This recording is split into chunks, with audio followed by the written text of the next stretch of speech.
조갑제 TV 시청자 여러분 안녕하십니까? 2022년 7월 16일 오후 4시입니다. 윤석열 대통령은 요사이 억울하다는 생각을 하기 시작했을 것 같습니다. 여론조사에서 지지율이 계속 떨어지고 있습니다.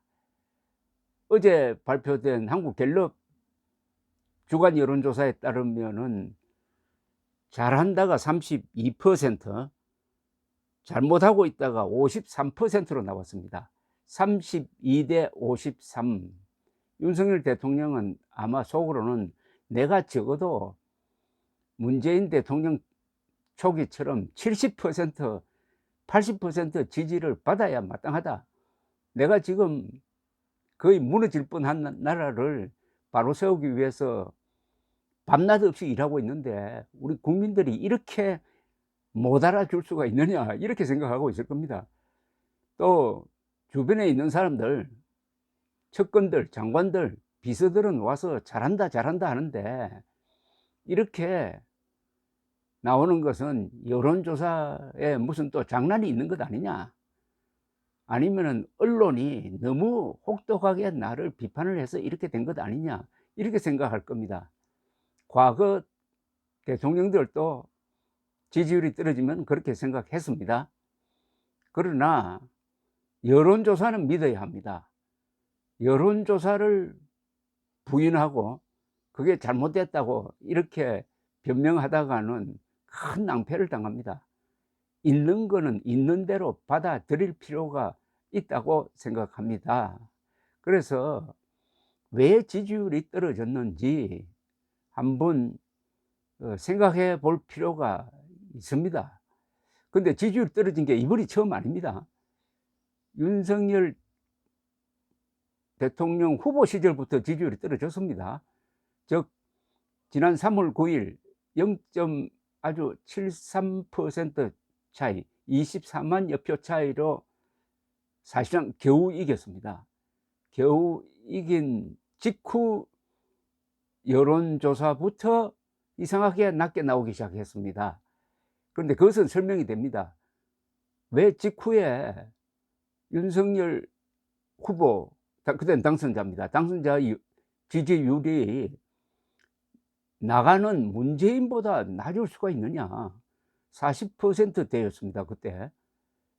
이것도 처음입니다. 나가는 대통령보다 당선된 사람의 지지율이 낮은 것은 처음입니다. 그것은 설명이 된다 이겁니다. 그것은 무리하게 추진한 청와대 이전 때문이었습니다.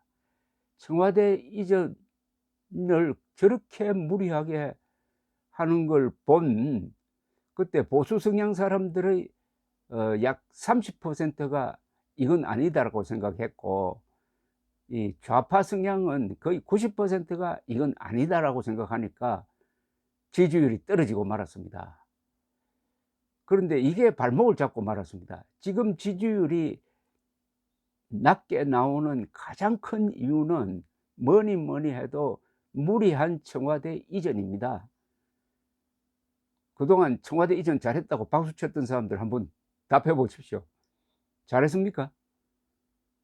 청와대 개방하니까 지지율이 한때 반짝했죠. 다시 원위치한 것 아닙니까?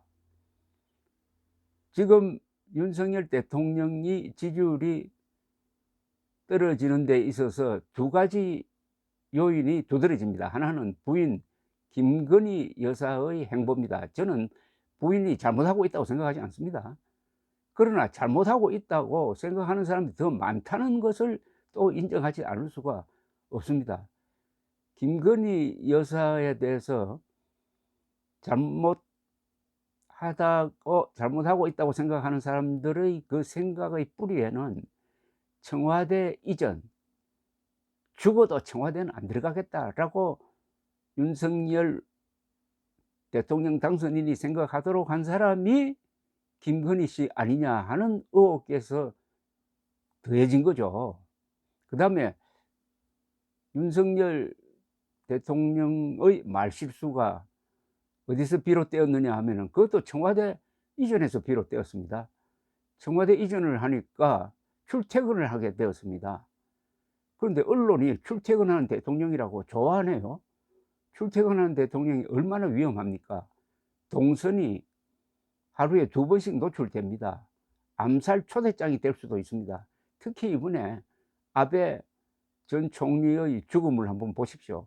동선이 노출되니까 집에서 만든 그 흐름한 사제총으로도 전 총리를 죽일 수가 있었습니다. 그런데 윤석열 대통령은 그걸 완전히 도외시하고 안전 무시하고 경호 무시하고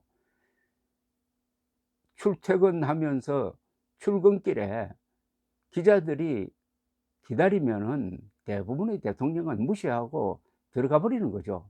그러나 이분은 거기서 한마디를 합니다. 한마디 하면 또 기사가 됩니다. 그러니까 얼마나 재미가 있습니까?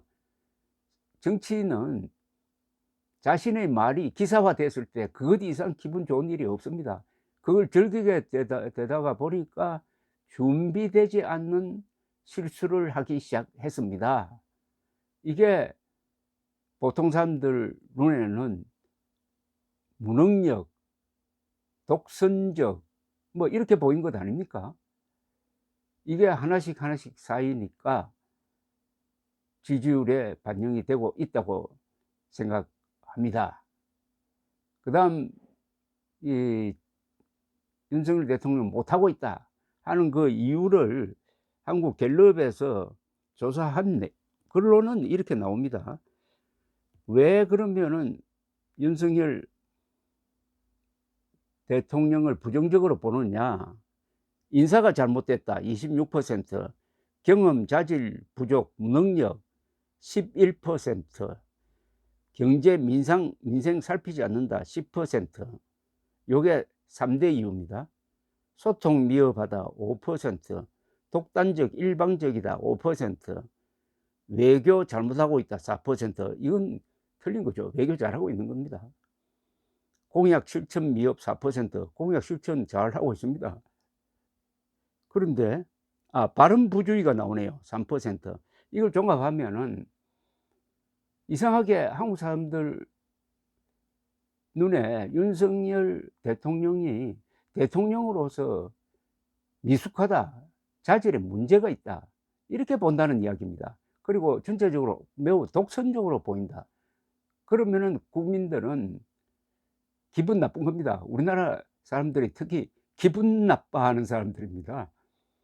의수된다든지 군림한다든지 좀 강하게 나오면은 이 기분 나빠하는 이런 국민 정서를 건드린 것이 아니냐 이렇게 생각됩니다. 그리고 어제 한국 갤럽 여론조사는 전번 조사하고 또 달라요. 심각성이 좀 있습니다. 계속 지지율이 떨어져서 32%까지 왔다는 점에서 그런 게 아니라 그 구조적으로 문제가 있습니다. 그동안에는 중도층에서 이탈해 가지고 지지율이 떨어졌는데 이번에는 보니까 핵심 보수층에서 이탈이 시작됐습니다. 이건 위험합니다. 즉 연령대 보면은 윤석열 대통령 잘한다가 70대 뿐입니다. 60대도 아니에요. 그리고 지역으로 보면은 부산, 경남, 울산도 잘 못하고 있다가 더 많고 오로지 대구, 경북만 잘하고 있다. 그리고 이념 성향으로 보면은 보수층만 잘하고 있다고 생각하고 진보 중도는 잘 못하고 있다로 넘어가 버렸다. 그리고 국민의힘 지지라든지 보수층의 윤석열 지지율도 상대적으로 과거보다 낮아졌다. 그러니까 집토끼가 지금 달아나고 있다 이겁니다. 그런데 이게 지지율이 별것 아니다 라고 말한다고 하는데 윤석열 대통령이 본인으로서야 앞으로 직접 나에게 표를 달라고 뭐 부탁할 일이 없습니다. 그러나 지지율이 떨어지면 어떤 일이 일어나느냐 눈치를 보게 됩니다. 공무원들이, 부하들이, 그리고 국민들이. 특히 공무원들은 권력을 무서워할 뿐만 아니라 여론도 무서워합니다. 여론 눈치도 보고 권력 눈치도 봅니다. 그런데 대통령 지지율이 떨어지기 시작을 하면은 특히 30%대 조금 더 나가면 저 20%대로 가면은 상당히 문제가 심각한데, 그러면은 위에서 시켜도 잘 듣지 않습니다. 특히 정보기관, 수사기관 사람들이 민감하죠. 그러면은 수사도 제대로 되지 않고 문재명 세력의 반역과 부패를 청소하라는 이 역사적 사명을 수행하는데도 이게 문제가 생긴다 이겁니다. 그다음에 어떻게 보면 그보다 더 큰 문제는 지지 세력 사이에서 자중질환이 일어날 수가 있습니다. 즉 국민의 힘이 내분에 휩싸일 수가 있다 이겁니다. 이번에 이준석 당대표를 징계하는 과정에서 아주 매끄럽지 못했고, 이것은 뒤에 윤석열 대통령이 있다 하는 의심까지 또 하나 만들어냈습니다. 지금 산술적으로 이야기하면은 민주당이 공작을 해 가지고 국민의힘 국회의원 한 20-30명 끌고 나가면은 국회에서 3분의 2 의석을 확보해 가지고 탄핵도 가능한 겁니다. 탄핵 소추입니다. 이 경우에는 탄핵 소추도 바로 2016년에 있었던 일 아닙니까? 지지율이 떨어지면은 당이 분열될 가능성이 있다 이겁니다. 그다음에 지금 여기는 민생을 챙겨야 한다, 민생을 챙기지 않는다, 이게 지지율 떨어지는 큰 이유 중 하나인데, 문제는 다가오는 경제 위기입니다. 지금 경제 위기는 러시아가 우크라이나를 쳐들어가서 발생한 여러 가지 문제로 해 가지고 세계적으로 지금 물가가 뛰고 있습니다. 이것은 윤석열 대통령의 잘못이 아니에요. 또 이것을 회복하는 것은 윤석열 대통령의 의지로 되는 게 아닙니다. 경제 흐름에서 해결돼야 되는데, 이것도 일단 국민들은 문재인 욕하고 푸틴 욕하는 것보다는 윤석열 욕을 하게 될 것입니다. 그러니까 참 여러 가지 악재가 한꺼번에 몰려왔습니다. 이럴 경우에 어떻게 해야 되느냐 하면 사례가 두 가지가 있습니다. 2008년에 이명박 대통령도 좋은 조건에서 출발을 했습니다. 대통령 선거에서는 500만 표 차이 이상 차이로 이겼습니다. 그리고 취임 직후에 있었던 2008년 4월 국회의원 선거에서도 당시 여당인 새누리당이 거의 3분의 2 의석을 차지했습니다. 그러다가 바로 5월부터 광우병 선동이 벌어지기 시작을 했습니다. 한 2달 동안 12대가 이 광화문을 점거를 했습니다. 이때 이명박 대통령이 자신감을 잃었습니다. 이때부터 만만하게 보이기 시작했습니다. 그 다음에 2016년 4월 총선에서 당시 새누리당이 지고 나서 벌어졌던 새누리당의 분열, 그 결과로서 박근혜 대통령이 탄핵되고 감옥에 갔습니다. 이것과 지금 윤석열 대통령이 당면하고 있는 것은 질은 다릅니다만은 거기에 어떤 공통점을 발견할 수 있을 것이라고 생각합니다. 첫째 공통점은 광우병 난동은 이명박 대통령이 이 선전과 홍보에 실패한 때문입니다. 세계에서 가장 안전한 미국산 쇠고기를 좀 더 많이 수입하기로 한 건데, 그걸 가지고 이게 인간 광우병을 일으킨다고 허무맹랑한 선동을 하도록 이명박 대통령이 방치한 거죠. 또 거기에 굴복한 거죠. 그때는 이명박 대통령이 광화문에 나와서 직접 시위대와 토론을 한다든지 해가지고 오히려 이들의 억지를 국민들에게 폭로할 수가 있었는데, 그렇게 하지 않고 청와대 뒷동산에 올라가 가지고 시위대가 부르는 아침 이슬을 경청했다고 할 정도니까 우리 국민들 사이에서 이명박 대통령이 우습게 보이기 시작했습니다. 권력자는 경멸을 사는 것과 원한을 사는 것을 가장 피해야 된다고 합니다. 특히 경멸을 사는 것. 저 광우병 사태가 이명박 대통령의 기를 죽이고 말았습니다. 그 다음에 2016년 박근혜 대통령 탄핵 사태는 바로 분열, 내부 분열이 얼마나 위험하느냐 하는 것을 잘 보여주었습니다. 이런 걸 감안을 해 가지고 저는 억울하게 생각하는 점이 많을 윤석열 대통령에게 하나 충고하고 싶은 것은, 가장 중요한 것은 홍보라는 것입니다. 대통령 업무 중에서 가장 중요한 것은 홍보입니다. 홍보.